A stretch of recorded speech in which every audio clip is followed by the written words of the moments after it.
Hello everyone, and welcome back to my channel. In this little video, I'm just giving a little short segment of something that resonated in my spirit, something that God just placed on me today. I don't do a deep dive into it, but I do plan to do that. But if anything that is said throughout the course of this video that resonates in your spirit, please share those videos. Please share anything that I've said that does something to your spirit, because spreading the word and spreading those messages can help someone else out. But I do appreciate the support and love, and I hope you guys enjoy. Also, side note, as you can see how my hair looks now compared to looks in the video, looks different.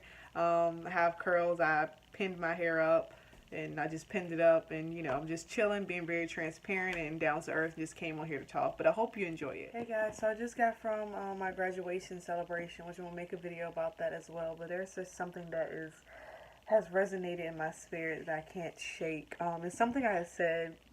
God has spoke to me today, and I said some things to someone, to a few people, and it gave me this. The topic came up to me. Who is your God? Was my first question. That, after I said what I said, the first thing that came back to me was, who is your God? And then the second thing I'm going to say is a statement. Don't be a slave to your flesh. Do not become a slave to the things of the world. And that's something that I really want to talk about. Oftentimes, the things that we want and the things that we desire are not necessarily in alignment with God's plan for us.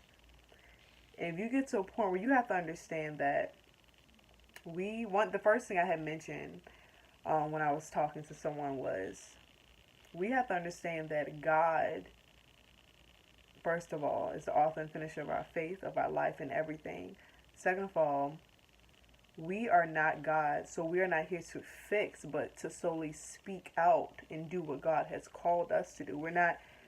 God did not place us here to fix things and try to fix things to the point where we think that we are God. You get what I'm saying? That's what I mean by fix things.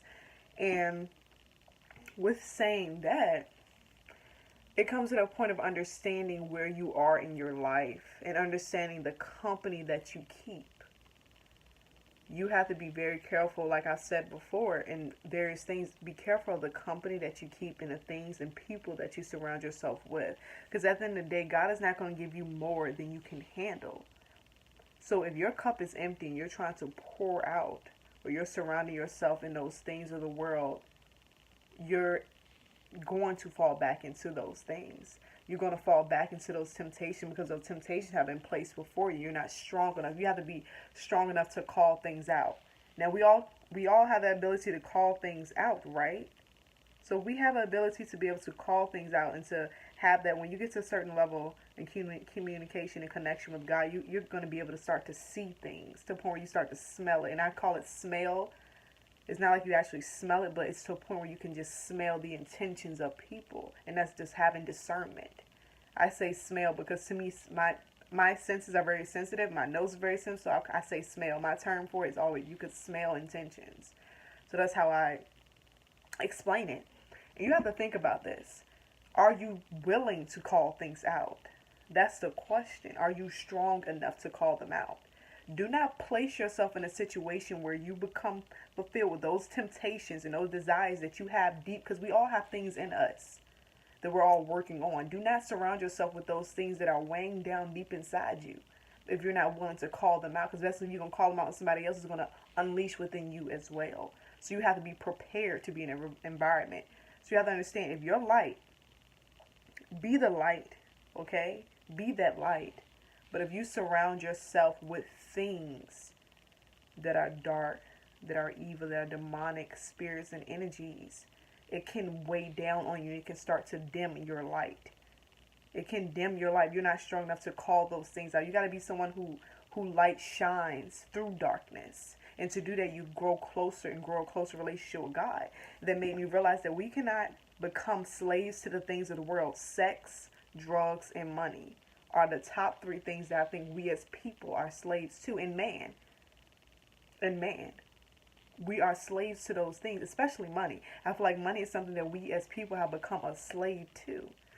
Because it does say that our God is what? A jealous God.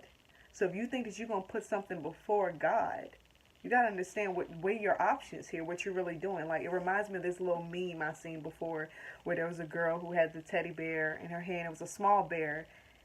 And, Jesus was trying to take the bear from her, but behind his back he had a bigger bear in his hand. Many of you probably seen that. And that's just the same thing. If you ever think that what you have for yourself is better than what God has for you, no, you must not know. And you have to understand that God is waiting on you. God is waiting on you. We're not waiting on God. God is waiting on us to make up our mind. We have to make that decision. It's a choice. It's not going to be placed before us. Do not become a slave to the things of the world. You have to be strong enough. Pray for that strength to a point where you can call things out. If you have to be a person where you realize who you are and understand who you are, no matter who you are around, be that person. If you feel like you can't be yourself around people, separate yourself from those people. Don't fall into the ways of people trying to be comfortable, because God didn't call us to be comfortable people. God called us to go into those uncomfortable places. God called us to break things so he can fix it. God called us to call us people closer to him. He didn't call us to be comfortable. And that's our problem. We want to be comfortable in things. God did not call us to be comfortable. But do not become a slave to the things of the world. And there's going to be a part 2 to this because I'm very brief. But God was really flowing through me early. And I just wish I could reiterate that. But when the time comes and when God wants to fully give me that message, he will. But in this moment, I'm going to keep it real short with that. Do not become a slave to the things of the world. Who is your God? Because the thing that you go to night sleep thinking about before you wake up, those things the first thing that's on your mind, if it's not getting down on your knees thinking about God, that's something you become a slave to.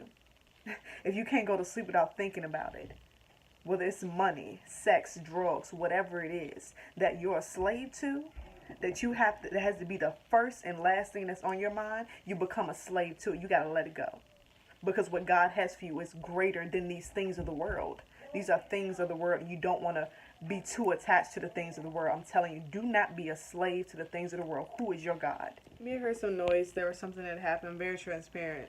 Some noise. I had to figure out what that was. But on another note, this video, there will be a part 2. There will be a very deep, in-depth conversation about who you are a slave to and who is your God.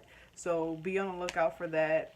That's going to be coming out very soon, as well as me uploading my testimony from, like, I just got from my graduation banquet, celebrating my graduation from college, and I had created a video where I pretty much talked about everything that I endured, not simply basically for people to understand that you're not the only person that goes through something, and to understand that our stories are more than just us.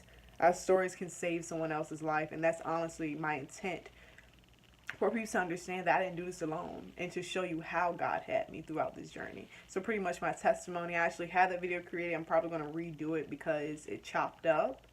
So I'm probably going to redo that, and that should be out soon. So be on the lookout for my testimony, and also be on the lookout for a in-depth dive on who are you a slave to, who is your God. And just think, just one little nugget that I already said that I just want to reiterate. What is the first thing that you think about when you wake up? And what's the last thing that you go to sleep with on your mind? Like, what is those dying? And really think about the thoughts and the things that linger in your spirit at night. Think about those things. What is in your spirit? What is something that you cannot let go of? Whatever is something you cannot let go of. The things that we got to understand, sometimes holding on to stuff is holding us back. It's time to let go. So we need to figure out who is your God.